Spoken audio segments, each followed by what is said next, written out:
Заврши евалуацијата за 140 повредени во пожарот во дискотеката во Кочани. Министерството за здравство во наредните денови ќе излезе со начинот на кој ќе се лекуваат пациентите, потврди првиот човек на ФЗОМ Сашо Клековски. Пациентите кои ќе се вратат од болниците од странство ќе се лекуваат во болниците Свети Наум Охридски, ГОП 8 септември и клиниката за пластична хирургија. 8 септември ќе почнат да одат од Селената недела во Кочани да помагаат на кочанските физиотерапевти, за да не ги носиме повредените во 8 септември во Козле. И во основа ќе се зголемат бројовите на посетите од клиниката за пластична хирургија.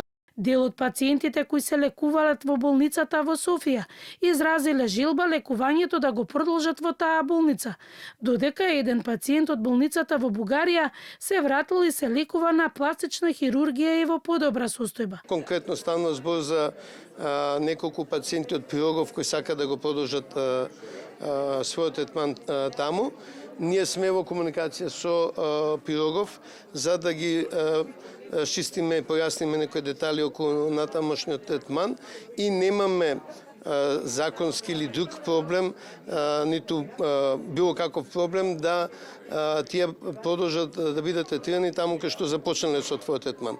Морам да истакнам дека едно од потешко повредените од Пирогов, чија слика беше објавувана на некои од социјалните медиуми, сепак одлучи да биде третиран на клиниката за пластична хирургија и после 3 или веќе 4 недели веројатно поминуваат, има значително подобрување на неговата состојба.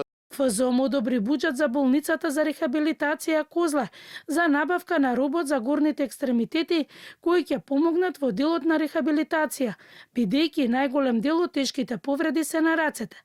Клековски најави дека освен доктори од Израел и Грција, кои се најавиле да дојдат во Македонија, има и најава за доаѓање на доктори од Белгија, кои беа во болниците во првите денови од пожарот во Кочани.